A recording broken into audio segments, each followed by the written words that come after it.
to the Spotlight on Marketing, brought to you by Armstrong Lloyd. I'm your host, Karen Lloyd, and today we are joined by Laura Proctor, Chief Marketing Officer at Summize. Laura brings almost 20 years of marketing experience from high-growth B2B companies, including Avecto, AppLearn, and TalkTalk Business. And she actually achieved the role of CMO before turning 40 at Summize. Previously, she's also had key roles at driving scale-up businesses towards acquisition. Her strong reputation for building marketing functions and making them that commercial revenue engine is why we think she's the perfect guest. So welcome, Laura. Thank you for coming. Hi, Karen. Thanks for having me. No, you're very welcome indeed. So very, very impressive for you to make that jump so early in your career from VP to CMO. How have you found the jump and what have you learned from that? Yeah, great question. I think for me, the main difference really is feeling like marketing has equality and an equal voice round the board table.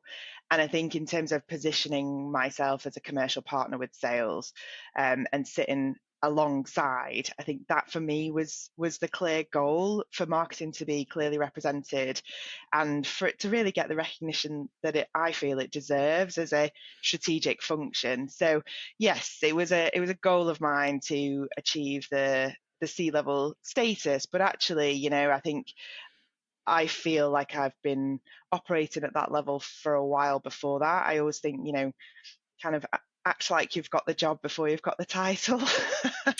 And I think, yeah, for me, it was just a natural move to signify kind of the importance of the function, I guess. Yeah, no, I think it's brilliant. And also because it's quite often, if I say the female orientated roles like chief people officer and CMO, sometimes in smaller businesses aren't present at that level. They have a Yeah. CFO, they have a CEO, and then they might have a COO, and then they'll have a director or head of marketing. So I think it's brilliant that Yeah. your business recognises that and they've got that C-suite input, which is really, really forward thinking.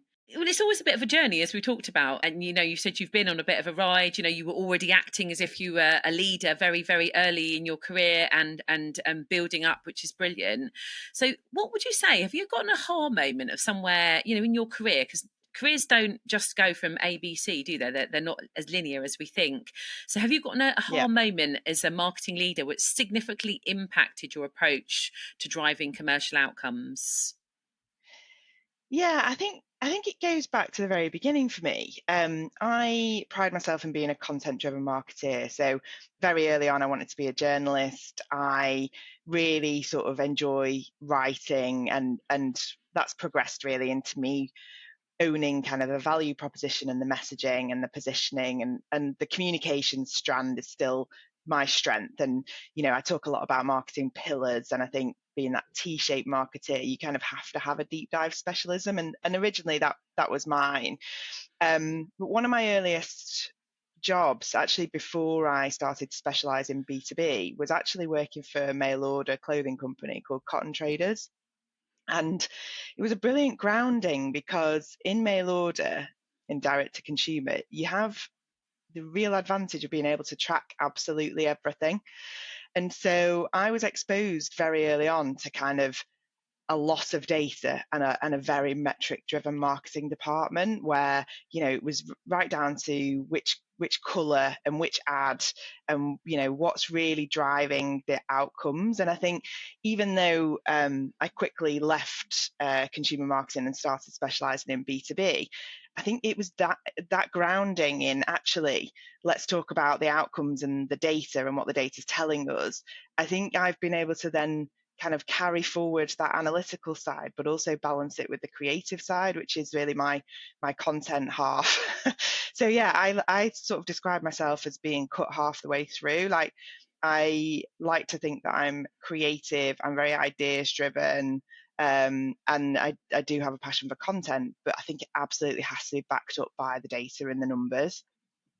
Yeah, I completely agree. I remember interviewing somebody, and they said, and I said to them, one of my questions I asked when I'm interviewing people is, "What's the outcome of your content marketing?" And they said it's impossible. And I said, sorry? They said, no, it's impossible. You obviously know nothing about marketing if you think that we can measure the value of content. And I was like, oh, no, I don't think it's me. I think it's you. You can actually measure the outcomes. And because the majority of the people I hire for, that's basically what they're looking for. It's using content to Yeah. educate, but ultimately it's to get something from it, but not in a direct way. It's a kind of indirect Yes. partnership selling, isn't it? Partnership as in we're not partnerships through partnerships, but as in you're the customer. We're trying to educate and help you. Yeah. I think it's understanding that each pillar or each area of marketing ultimately, the first thing I always say is marketing is a revenue generating department, and our top level goals are around revenue, pipeline, and ROI. And yes, there's kind of micro goals for each area underneath that. And sometimes it's not necessarily directly attributed to one of those things, but ultimately the department should be driving towards those things. And I make sure that we measure as much as we can. And I've become a bit of a stickler for creating pretty detailed scorecards and dashboards, because I think it's having that trend analysis and having the data points. Like, if you haven't been tracking everything, then how can you start to form an opinion? So my first piece of advice is like track everything you can, and then over time you can start to understand, well, actually we never do anything with that piece of data, or that piece of data actually doesn't tell us anything, and you can start whittling it down. But I think track as much as you can as early as you can. Yes, I agree with that actually. And in terms of, have you ever been shocked by a piece of data? Has there ever been a bit of data where you were like, oh my goodness, if we didn't have that data, we wouldn't have known that? And if so, what was it? Yeah, I mean, there's always like surprises in the data, because everything that so all our modeling is based on assumptions, and it's based on usually historical data with maybe, a little bit of prediction in there of, if we do this, this, and this, we expect this number to change by X. But there's always things in there where you're like, oh, we've seen maybe, I don't know, a big uplift in website traffic. So that's a good one for us. Like, our website traffic has grown continuously over the last 3 years, and the visitor numbers are going up and up and up. But has it had a direct correlation on the number of leads going up and up and up in the same way? No, not necessarily. So I think it's a case of not just making the assumption that, because you're getting more traffic, there's an automatic result in, okay, double the traffic, double the leads. It doesn't work like that. So yeah, I think there's always things like that where you're looking for, I call them like conversation points. You're looking for things that are jumping out in the data that then makes you go, okay, well, why is that happening?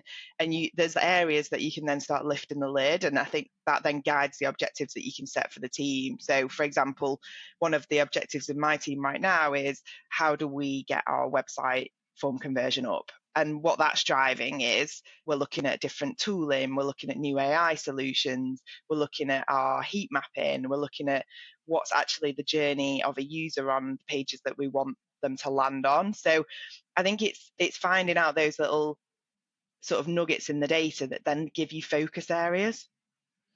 Yeah, it's brilliant, because I think sometimes people in the past made the mistake of, oh, the website's done now, and that's it, and then they walk away from the I was never website, and done. no, exactly, and then they focus on other channels, and then they come back, and then but the website is almost like the table, isn't it, for everything? It's the bit that goes through. You're always, I say, updating and doing it. It can never be done, but it could easily. Yes. Yeah, I mean, and also equally, people say, oh, you would need someone to come in and do our marketing department, come in and run our marketing department, because we need to update our website. And you think, well, it's not the only thing you need to do. Like, the Yeah, website is, exactly. it's like it's a small part. But yeah, no, that's really interesting that you're using AI. Is there any AI tools that you found that are particularly cool on the website that have been useful? There's a couple of things that we've been trialing. So we've been trialing an interactive demo software that actually allows people to click around kind of with a more interactive experience. So the question mark over that was, if it's that fine balance, isn't it? It's like, if you give people the fully interactive immersive experience, are they then going to feel they need to speak to us and have a demo? And I think that's something that we're sort of experimenting with at the moment, is how much information do you give? I think I'm quite a fan of having ungated content. So we have minimal things that are behind a form, really to try and educate the market and give them value add content. But yeah, things like that we're experimenting with at the moment.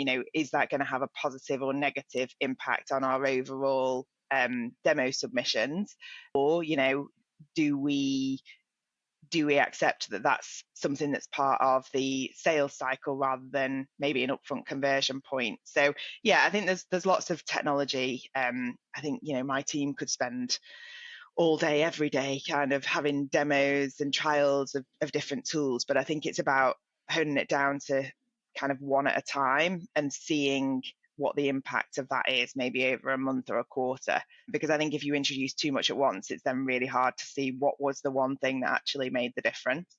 Yeah, no, I think that's a really good point. And I think it's a really good point that you're drilling down and analysing and just taking it one step in terms of the other. The other thing I was thinking about earlier when we talked about the creative stroke data side, Yeah. sometimes people think that people should be one or the other. And I think these days any successful leader's got to be both. But have you got an example of where data and like the combo together was the perfect storm that created a great result?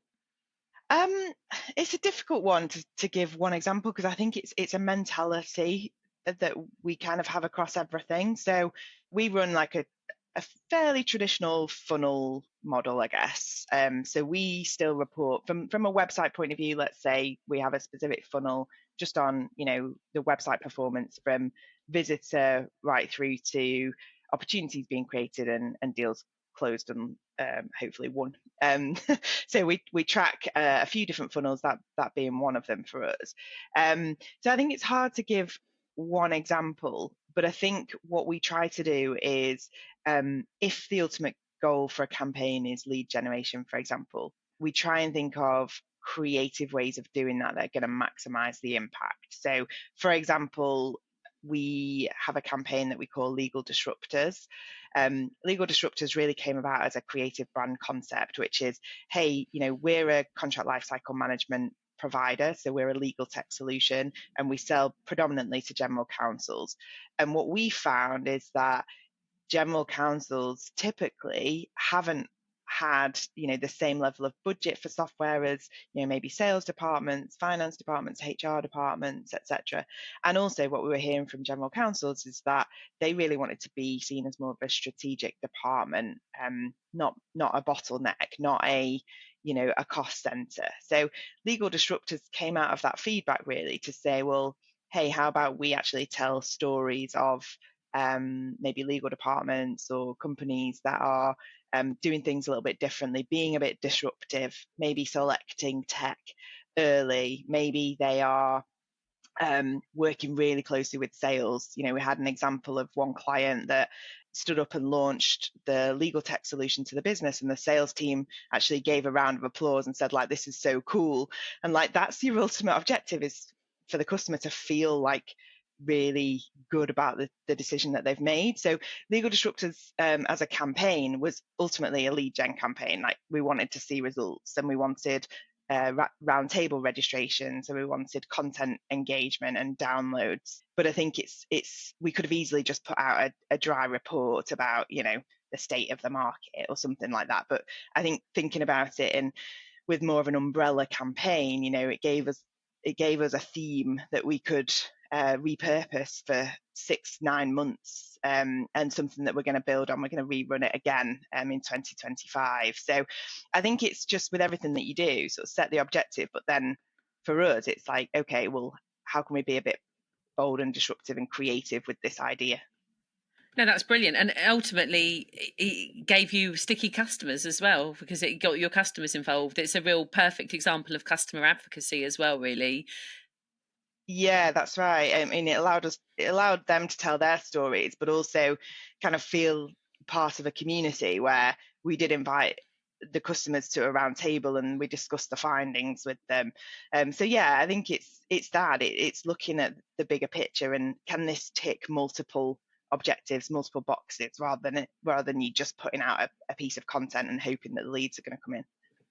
No, exactly. And legal tech is that it is kind of a crowded space, isn't it? So lots of people are targeting that area. So it also, I think, really sets you that they're quite a difficult audience from the other companies that I've worked with in that space to get through. So I think it was really quite a clever idea that had like an evergreen, almost an evergreen concept, really, because it's something you can do again and again and roll out in 2025. So Yeah, yeah, that's right. Yeah. yeah, absolutely brilliant example. Thank you for that. So earlier we talked about how you describe marketing as sitting across the entire business function. You think how does sort of holistic view contribute to creating like the whole compelling brand experience with the business by having it across the whole function of the business? Yeah, it's a good question, and this is something that I'm super passionate about, which is that I think marketing is or should be stretching itself across the whole organization.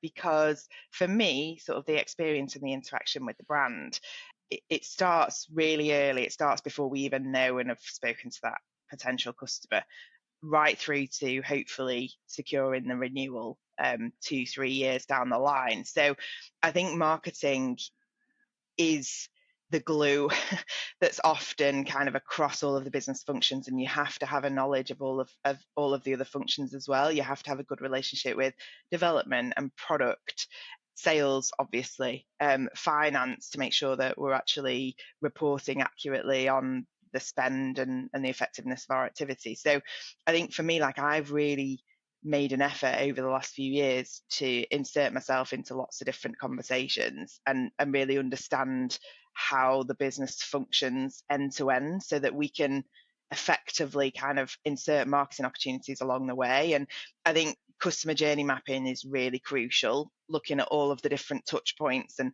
where there's an opportunity to improve how we speak to the prospect or the customer, how we join up the language, how we make it a kind of more memorable and compelling experience. I think, again, to your point earlier, like, I don't think this job is ever done. I think as soon as you think you've kind of completed that, you probably need to go and start refreshing it again. But I think it's so critical to understand, like, what are all the touch points, what are the exposure points of a customer, and really make sure that you're owning sort of the voice of the company in as many of those touch points as possible. Yeah, that's interesting. And also, what I think's really interesting is your team is also, you're growing in this current market, and your team's growing, your Yeah. business is growing. I know lots of companies are sort of holding the line and they have cut budgets, and you haven't. You're still out there doing quite a lot of things. What do you think? What's the secret behind that? Why you think you guys are still growing? Yeah, so I think for marketing, for me, it comes back down to that original point, which is proving yourself as a revenue generating department. I think we do set ourselves pretty hefty goals in terms of pipeline generation, and then we predict how much of that is going to turn into closed revenue. And I think if you start to create a fairly predictable model that can scale, then the question is, well, how much faster do we want to go, or which areas could we now start putting even more focus on, with a little bit of certainty of what the outcome is going to be. So I think that's really the starting point for me, and it makes it a lot easier to have a budget conversation when you can predict fairly accurately, if we spend X amount, we think we're going to bring in Y. So I think, yeah, in terms of growing the team, that's the easiest way to secure additional budget and additional headcount, is to align yourself to a number. And I think the two examples you've already talked about have just been a real case in point of the campaign we talked about and your data is that perfect combination of why the creative and the data run together, because you've got the Yeah, data, you've had the creative side of putting that in, and you've put it together, and then you can go bang, these are the results. And then that's why you can absolutely see that revenue generation thing. And for me, that's just that's you know it sounds really obvious, isn't it? And you could sit around a dinner party and everybody could say, oh yeah, well sure, everyone's doing that, and you're like, but they're not. So it's just easy to say, isn't it, than it is to do, like anything. yeah. I think as well, a lot of the conversations I've had recently with marketing leaders, they still don't have shared goals in terms of the revenue numbers. Like, at Summize, we have one of our company goals. We call it ambitious growth. So it's all about the growth target. And sales and marketing share that number. We call it the blended funnel. And I think that's really important, is to own sort of the overall goal together. And then you can start to have a subset. You can say, well, of that number, marketing commits to this amount. But I think that sales and marketing alignment, we've been talking about it for years, but it's so important, and it has to come from the top down. I encourage all of my team to form their own peer-to-peer relationships with the sales account managers, for example, but I have to be so kind of aligned with the sales leader as well. Otherwise, again, you're not representing marketing as the commercial function. No, exactly. And I think if it's allowed from the senior level to have the blame culture, that's when it goes wrong. So if one department goes, well, it wasn't us, it's them, they've just not given us the lead, so how can we do it? Or the other one saying, well, they just didn't close the deals. And then it's like the CEO it's almost like siblings, isn't it? Arguing in a family. It's not me, it's them. And then if the overall person indulges that and says, well, you should do better, or whatever, then that's when it catalogues, and it just is a spiral for just a lot of negativity and toxicity, and that's when generally they have a lot of churn in their business. So, but it's amazing how something so simple can really, really impact the growth of a business. Actually, I don't think there are some leaders who are CEO level that understand that. I think sometimes they can be blinkered by that, from what I hear. But you're growing your team. We've talked about your pillars. I'd really love to hear a bit more about whether it's your own personal framework or you use another framework that you talk about your pillars. If you talk to us a bit more about those. Yeah, sure. So it's my own framework, I guess, and other people probably have variants of the same thing. And I've experimented over a few different companies and a few different roles. They haven't always been the same pillars. I think it really depends on where the company's at in its growth journey, the goals that you're trying to achieve. But right now in Summize, the pillars that we identified was content, obviously. I think content is still the backbone. So we definitely need a strong content marketer who can come up with the content campaigns and execute. So, they own targets around SEO, they own a pipeline number around organic search, which drives the sort of output, I guess. And also product content sits under there as well. Then we have customer marketing, which is super crucial, as we talked earlier. I think for marketing to have a voice within the customer success team, and to own the customer experience from a brand and marketing point of view is essential. So we have a customer marketing lead. I have an operational pillar. So that one is really what I describe as the cogs.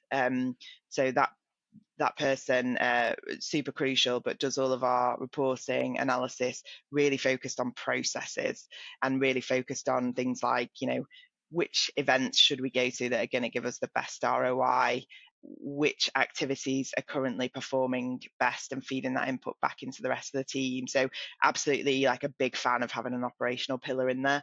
And then I have a sort of paid media lead gen pillar, which is super focused on things like your Google search results, from a paid perspective, LinkedIn paid advertising, and we have an experimental budget. So some of the things we're trialing at the moment, things like Reddit advertising, that actually came about because on all of our forms we ask where you heard about us, and we noticed that a few people have started mentioning Reddit, and it was a bit of a trend that we'd spotted again in the data. So currently our experimental budget is going towards that. So a lot of test and learn happening in that area as well.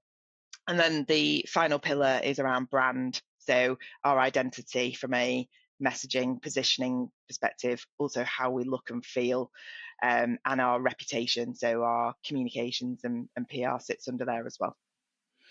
Yeah, no, it's funny actually. Reddit is a sort of up and comer, isn't it? It's one of those ones you could easily forget about, because I was upskilling myself from some SEO in the summer, and it came up with Reddit, and I hadn't really I just didn't. I thought it was just for more B2C people asking questions, about things, and I just realised actually how that's become quite a great search platform with AI. I think it's been pulled on more. So yeah, interesting. Again, you're using your data to find these little nuggets. It keeps coming. So Is a pillar a person in this instance? So do you, in your business, is each pillar a person, or how do you translate those pillars into a marketing team structure?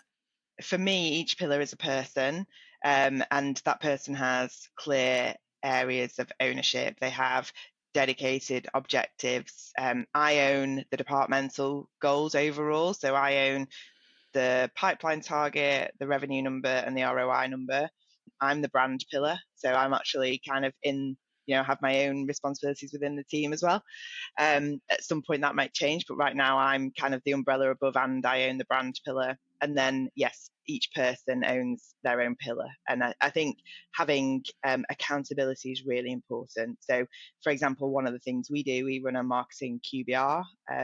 So every quarter we get together and each person, each pillar owner presents what have the highlights been in their area, what have the results been against their objectives. So we're really transparent and we're visible about everybody's performance.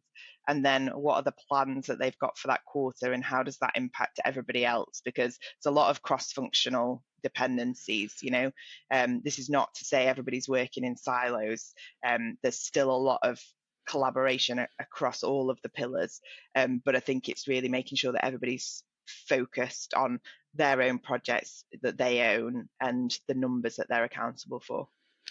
It was interesting you say that, because I was about to say, is it really siloed, the fact that you've got these pillars? But what I think is brilliant is the fact that you've got that by having everybody come together and talk openly, not just you having a one-to-one with that person, then everybody knows. It kind of gives everybody a shared common goal. Something I do in my own team is from my researchers through to my marketeers to my consultants, we all understand why each person's job is contributing to the other. So otherwise people can be derogatory about, oh, their job is just easy or whatever, and they can, if they understand the challenges. So I think it's brilliant that you've built that into your team on a quarterly basis and made it so transparent. Yeah, and it's daily as well. I mean, we sit together. We're still predominantly office based, so generally we sit on the same bank of desks. There's a lot of kind of collaboration across the desks. We have a scrum, like a stand up twice a week, where it's 15-20 minutes. We bring to the table hot priorities, things that we're waiting on from other people, like any blockers, things that are working well, and then we have a team. We actually just operate in Microsoft Planner, but we found that it's really effective for us that every pillar owner has kind of their tasks all visible in the same workspace, which again is just about visibility. What we don't want is, the content person to be planning a big content campaign, but then hasn't actually involved anybody for the execution side or the reporting or data readiness and all of that. So I think it's a fine balance to get right. But the feedback that I've had from the team is that it's working really well for them because they understand what they own, but they also know what everybody else is working on and what's needed from them as well. Yeah, no, fantastic. Absolutely. So it's interesting to hear you're very much a pro in the office then. So you're in the office 4 or 5 days a week. 4 days a week for most people, which again, I think going back to the hiring conversations, I think there's some people that absolutely don't want that. And then there's some people that are like, oh gosh, I can't wait to get back to an office. Like, this sounds amazing. And with a couple of my team members, actually, they were a bit like, oh, I'm not sure, maybe 2 days a week at home would be better for me. And actually, as we've gotten into it and they've kind of gotten into their roles, they're like, I love coming in. Actually, the one day at home is great. And I'm really happy with 4 days in the office. So I think as long as there's a benefit and there's a reason to be there, then I still think when you're scaling, you just can move so much quicker. Having the face-to-face time, having a whiteboard session where you can just jump in a room, sitting next to somebody and sharing kind of data and things like that. I think as long as there's a benefit, which for us there absolutely is, then yeah, I think you have to just be really transparent about the fact that this is how we're working and it may or may not work for you as an individual. Yeah. Brilliant stuff. No, that I think you're right. It's about transparency and also make it enjoyable. If people come in and it's like a morgue and everyone's sitting there all quiet and just doing that, and Yeah, you can exactly. hear, and there's nothing. You may as well be at home, or if it's a very disruptive environment, and you never get something done because people are interrupting you. But you get the balance right. It sounds like you created a great one. So I was going to ask you about one of my favourite questions. I love to ask people what their favourite ROI measurement is. If there's one, if you could only pick one, what would be your best metric for measuring return on investment or value in marketing? Good question.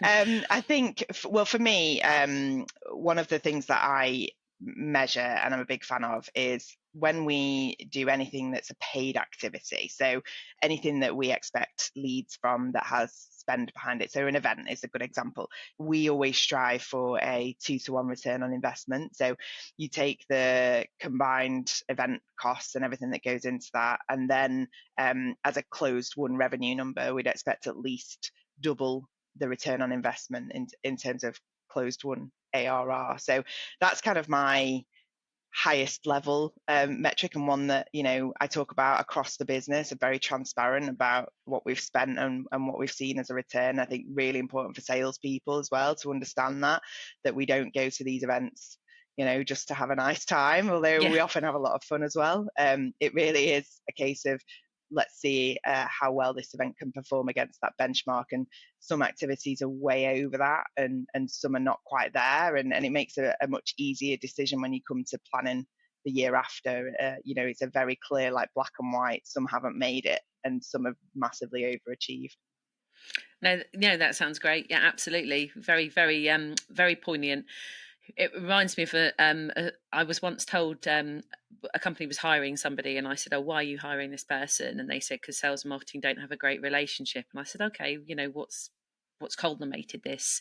They said, "Well, basically, marketing deleted all of the leads after an event."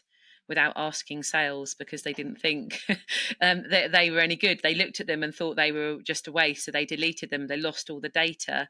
So Wow. I know. So they were like, so we decided that the Usually it's the marketing. other way around. Yeah, exactly. They said we decided that the marketing team no longer needed. We needed a new person in marketing. It always reminds me of that. I was really shocked. I was like, "Gosh, how could anybody do that? You'd be mortified, wouldn't you, if you'd done that?" So 100%. Yeah. so, is there anything I haven't asked you that you think I should have? Anything else you'd like to share or talk about before we finish or wrap up? For me, I if I was going to give advice, and everybody's different, I would say focusing on the customer journey, like really understand the granular touch points. I think it's so important, and not many people seem to do it. But I think really like get into the weeds of which email goes out to who and when and why do we send it, and which follow-up collateral goes out and which demo deck are we using, and like I think become a little bit obsessed over that. I found that making those micro improvements, and again, we're not at the end of this journey. For us, we're still refining it.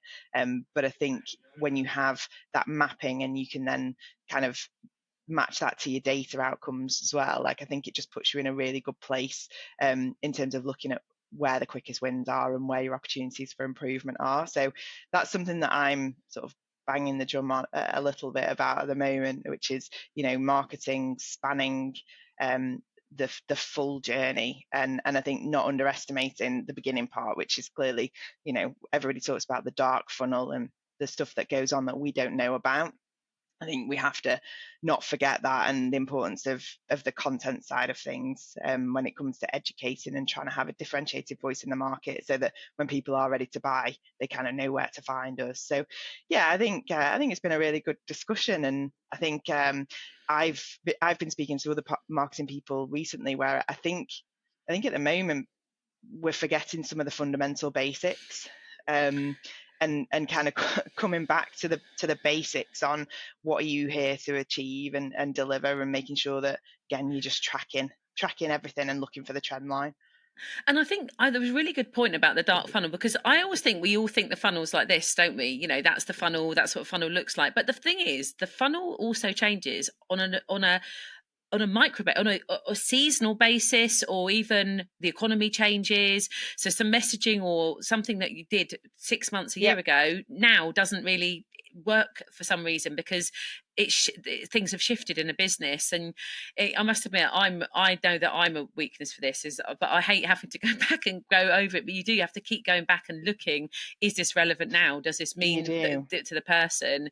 And it is that continuous improvement. So it's like you said, we're not at the end of our journey. The thing is, the journey never ends in marketing, does it?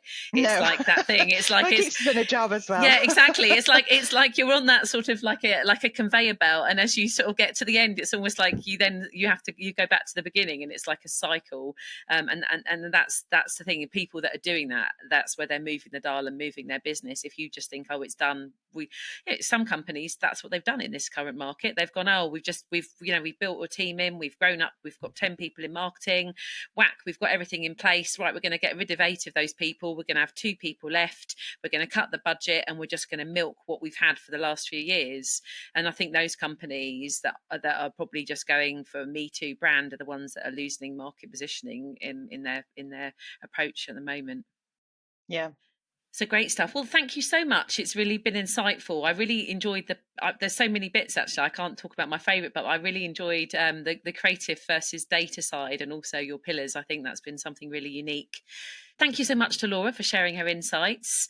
And thank you to everyone else for tuning in and listening to the Spotlight on Marketing. If you've enjoyed today's episode, please do subscribe, rate and review the podcast.